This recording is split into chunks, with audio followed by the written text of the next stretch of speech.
Hello and welcome to Crosstalk, where all things are considered. I'm Peter Lavelle. Apparently, Russia's invasion of Ukraine is not so imminent, after all. Nonetheless, Washington and London continue to beat the drums of war. Many Europeans think otherwise. They are the ones with the most to lose in any conflict.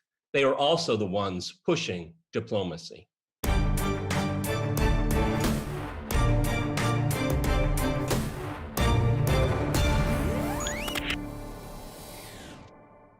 To discuss these issues and more, I'm joined by my guest, Earl Rasmussen in Washington. He is the Executive Vice President of the Eurasia Center. In New York, we have Medea Benjamin. She is an author and co-founder of Code Pink. And in London, we cross to Marcus Papadopoulos. He's an historian, analyst, and author of the book, Arise Russia, The Return of Russia to World Politics. All right, crosstalk rules in effect. That means you can jump in anytime you want, and I always appreciate it. Okay, let's start with Medea. Let's start off with you. You have a fascinating article in antiwar.com and in Common Dreams, and it's very succinct, and I support everyone reading it. Memo to Congress, diplomacy for Ukraine is spelled M-I-N-S-K, which of course, Minsk. Again, in a nutshell, what is your argument in this article, and why did you write it, and why did you send it to Congress? Go ahead. I'm very concerned that Congress is moving ahead with these bills that introduce these draconian sanctions that would hurt ordinary Russian people and in all of Europe and perhaps the global economy, and rushing $500 million more in, quote, lethal aid to Ukraine, which will only make the conflict worse. And instead, what they should be doing is listening to the American people that show in poll after poll that we are not interested in going to war with Russia, and that there is an obvious solution right in front of their faces, and that is called the Minsk Agreement, Minsk II, which was signed in 2015, which lays out the basis for a solution. And what we need is that the international community, particularly the United States, come back in full force and say, that is what needs to be implemented. I think that the U.S. encouraging President Zelensky in the Ukraine to pull back from Ukraine's commitment under the Minsk Protocol has been one of the big problems, and that if indeed now the U.S. people are saying to our own government, stop this conflict from escalating, then we have to go back to that and put the pressure on Ukraine and the pressure on Russia, of course, as well, to agree to this framework that is a solution to the current crisis, as well as the need to pull back on the expansion of NATO, and then give the US and Russia a chance to look at these larger issues that have to be dealt with about European security. Exactly. So well put. You know, Marcus, the reason why I wanted to start out with Medea's article, because this is an intra-Ukraine conflict, and that is something Western audiences are not told, okay? And to put an end to that conflict, they have these Minsk 1 and 2, which you and I and others have talked about as a starting point. This is not something the average consumer of news understands in the UK and in the US. So Medea tells us that the American people, and I would say the Europeans also, are not interested in war. So who is, Marcus? Why are we here? Well, let me set the scene, Peter, by saying that NATO is a criminal and expansionist military bloc which exists today in the world to preserve and enhance American global hegemony. And this is achieved by NATO through, in part, targeting and attempting to weaken Russia, with the knowledge that Russia is truly the only country in the world that can limit American aggression in all four corners of the world.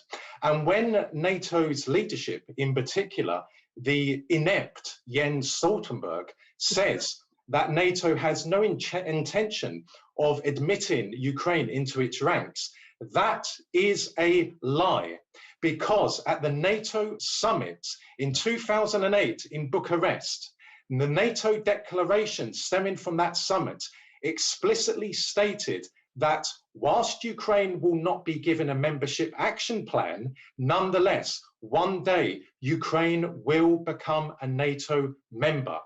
And despite what Washington says, despite its pronouncements about supporting the Minsk agreement, the reality, of course, is that Ukraine is of absolute importance to America and to NATO. Why?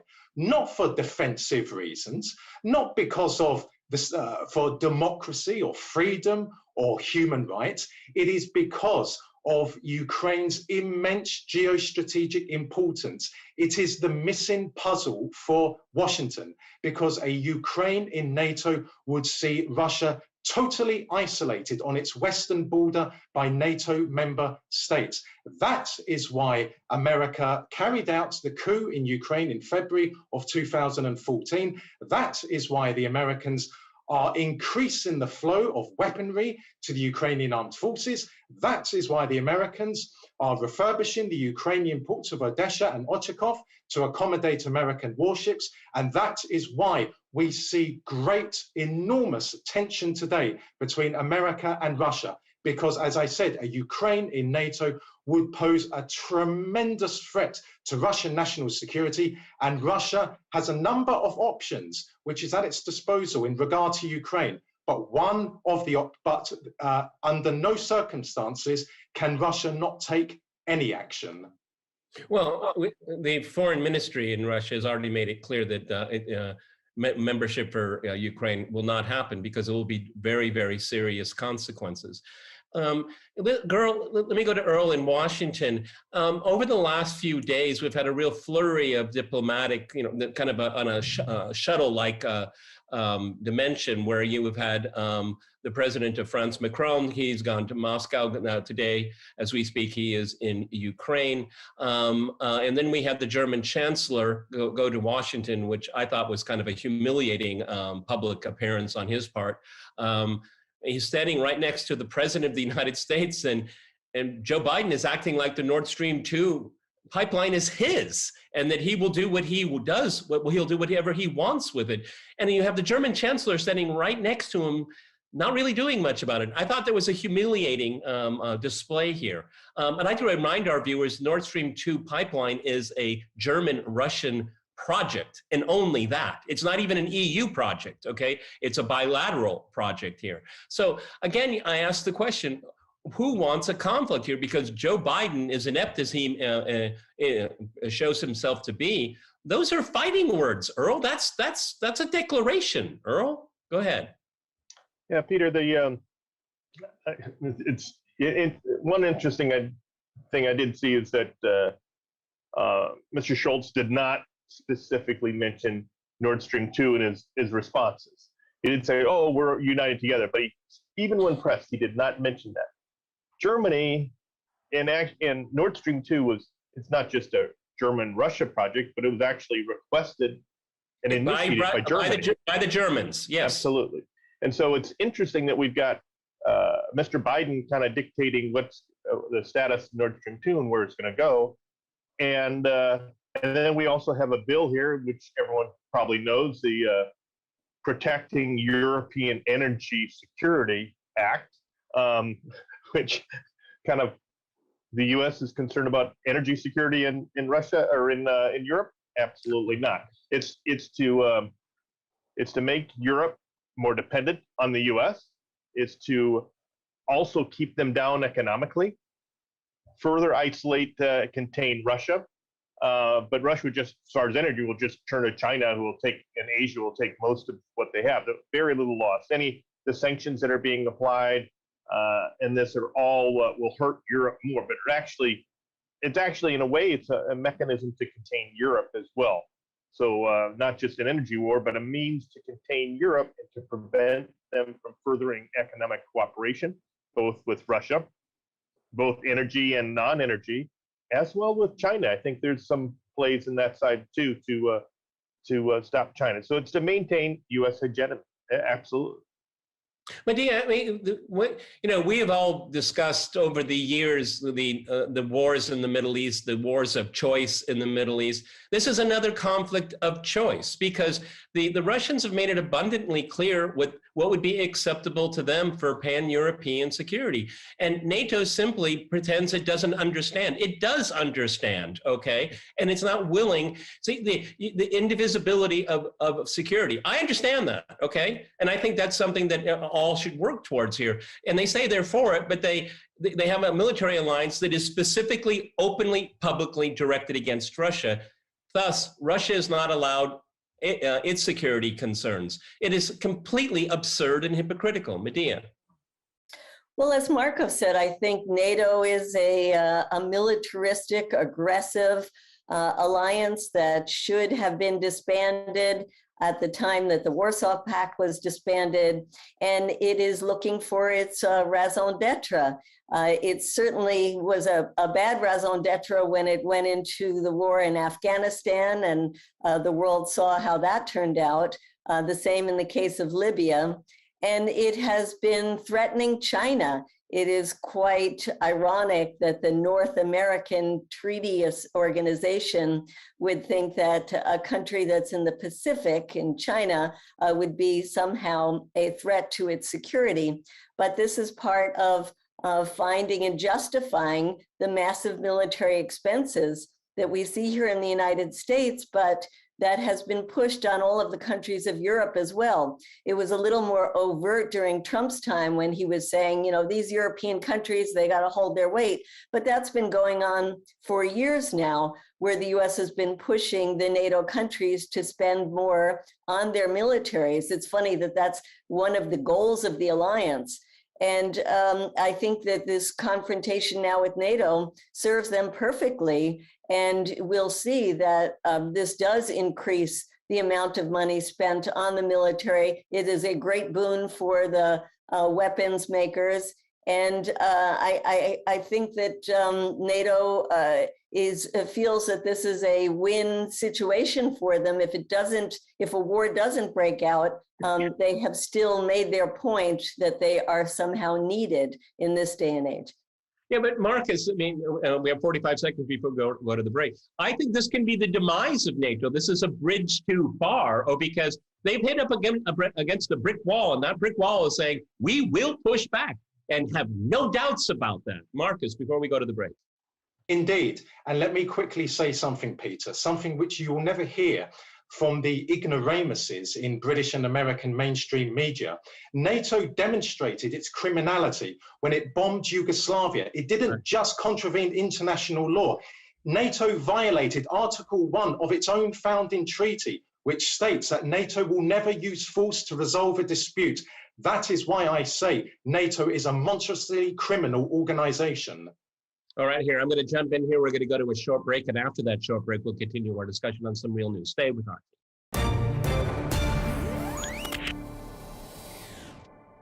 Welcome back to Crosstalk, where all things are considered. I'm Peter Lavelle. This is the home edition. To remind you, we're discussing some real news.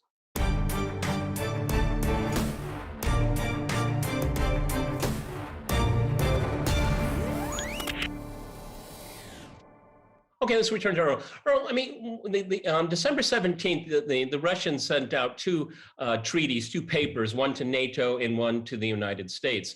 And we haven't seen the official replies, but of course it was leaked, most likely intentionally through Spanish media. And the way I read the NATO reply was just completely boilerplate. I mean, just talking nonsense as they usually do. We're only a defensive alliance. I've never heard of a defensive alliance that is compelled to expand and look for trouble. I've never heard of a defensive alliance do that. And of course, it is not a defensive alliance, irrespective of what you hear.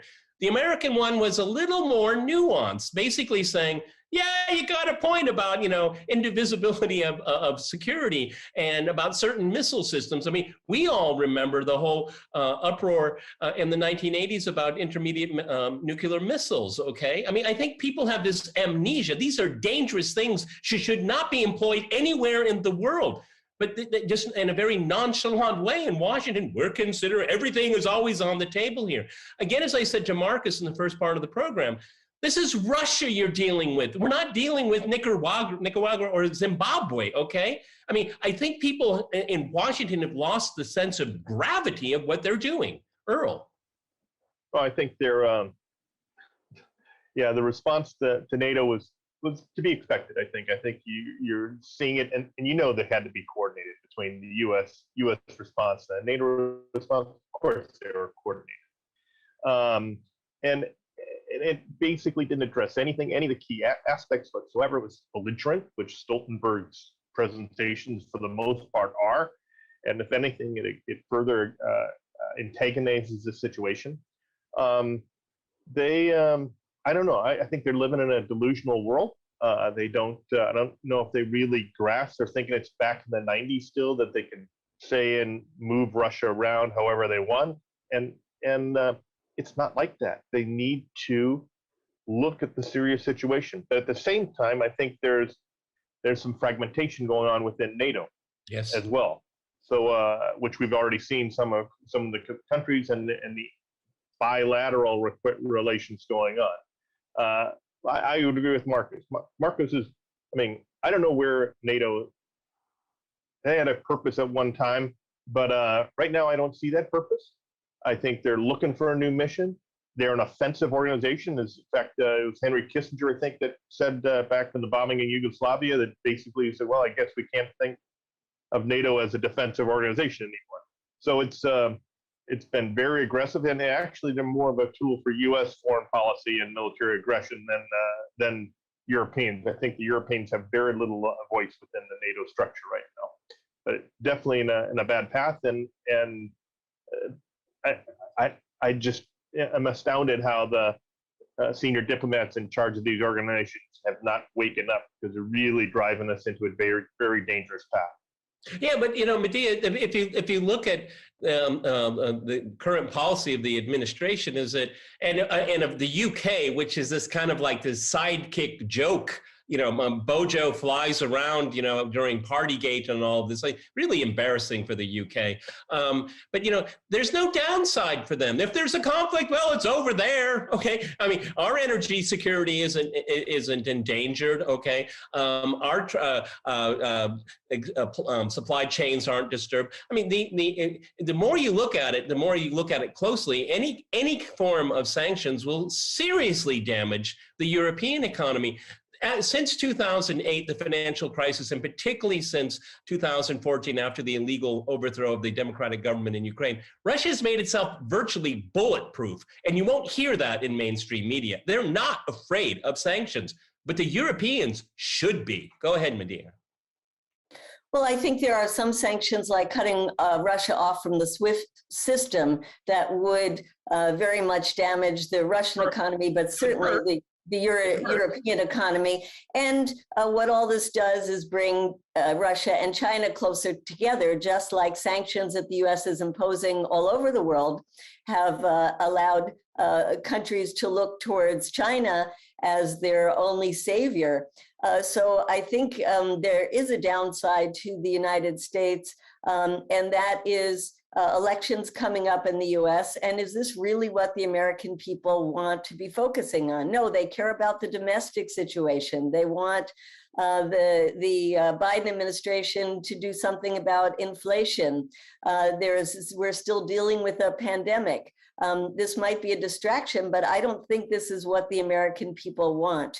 And so that's why I'm so worried that even the progressives in Congress are not speaking out, because it's a Democrat in the White House. Were this happening under Trump, we'd see a whole different dynamic within Congress. And that's why it's so important for the American people to make their voices heard. We called for demonstrations last Saturday, and in 48 hours, we had 75 cities throughout the United States holding demonstrations. And now they're calling Congress, they're calling the White House. I think it's important that the American people get involved and say, no way, this is not what we want. This is not where we want our tax dollars going, because this $500 million that's now being expedited by Nancy Pelosi to go to more weapons in Ukraine, I think there's a lot of other things that the American people would prefer to spend our tax dollars on.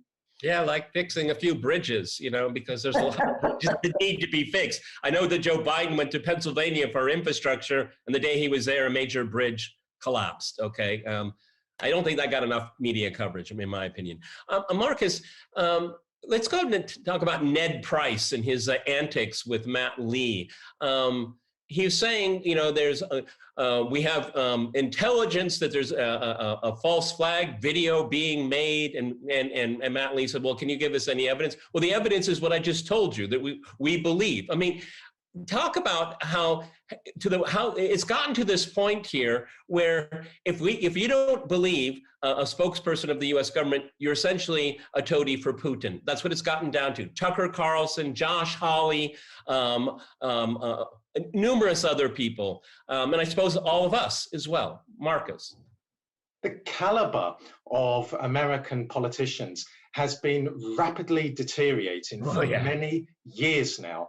And alongside that is American democracy. Because whilst I'm not going to argue that America is genuinely committed to democracy abroad, I do believe that there was a time in America when there was a good level of democracy. Like in Britain, there was once a time in Britain when there really was freedom of speech. But alas, that is now a distant memory.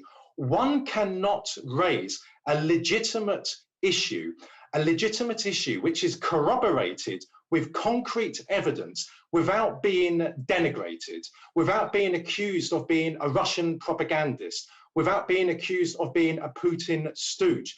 But what does that tell us? Well, Peter, it quite simply demonstrates that we have ruffled their feathers, so to speak, because they would not resort to such despicable, disgusting personal attacks on, be it journalists or academics, unless they felt that their narrative was being threatened, that their narrative was being exposed. It is quite simple. If they have nothing to fear, then Western politicians and Western mainstream journalists would not resort to the disgraceful attacks that they are employing against people who question, merely question. So it really does demonstrate that America, alongside Britain, are anything but the guardians of democracy and free speech in the world. It is merely a facade. And what I am infused about, Peter, is that more and more people in both America and in Britain are seeing beyond the facade. America and Britain do not stand for democracy in the world. They do not stand for the rule of law or freedom. What they stand for is preserving Western global dominance and enhancing it at whatever the cost. And in this case, they are trying to strengthen their position in the world at the cost of Russia, at the cost of the Russian people. Well, history tells us that the Russian people have gone to extraordinary lengths to preserve the motherland, to preserve the Russian people's welfare. And Russia will never back off from this dangerous confrontation that the Americans and the British have orchestrated on the Russian border. You know, Earl, one of the things that I find very difficult to stomach is when I listen to the Secretary of State, Blinken, I need a translator to understand what he's talking about, because he's never talking about foreign policy or security issues. And it's always about values. I have no idea what values he's talking about. Forced regime changes around the world, is that a value? Not recognizing the electoral outcomes of other countries before they even vote sometimes, is that a value? And speaking of Ukraine, in February 2014, there was an illegal overthrow of a democratic government in Ukraine. And now they have the audacity to talk about protecting democracy. Democracy in Ukraine is challenged, to say the least. A former president is being charged with treason. The most important opposition figure is under house arrest, facing treason charges as well. Western media never picks up on it. Go ahead, Earl. Yeah, Peter, it's, I would say the entire senior level of foreign policy within the U.S. needs to be replaced. They're just, it's embarrassing, absolutely embarrassing. and regarding democracy of Ukraine, I think the issues that occurred in 2014 with U.S. support, that coup basically, I view it threw back democracy, a fledgling democracy, threw it back at least 20 or 30 years, maybe dismantled it completely. They've lost their control. Ukraine is just, right now, it's just whatever the U.S. says. I mean, Joe Biden was responsible when he was vice president for it, with the help of Ms. Nuland. And they're back, we've got the same team now that was back in 2014 is here again. And they didn't complete their mission because they didn't get Crimea. That was a key point, and I think they're very upset at that. They could care less about Ukraine, about Ukrainians, about the people. They could care less about true democracy establishing there because they destroyed that. And it basically is all about meeting U.S. objectives. And also it doesn't matter about Europe. Europe is also just another tool, and they could care less about security. You know, what I think is to end up on this here is that what is happening is that Europe will be isolated from the world, and eventually the United States will too. They're on the wrong side of history, the wrong direction here. Unfortunately, folks, we've run out of time. I want to thank my guests in Washington, New York, and in London. I want to thank our viewers for watching us here at RT. See you next time. Remember, crosstalk rules.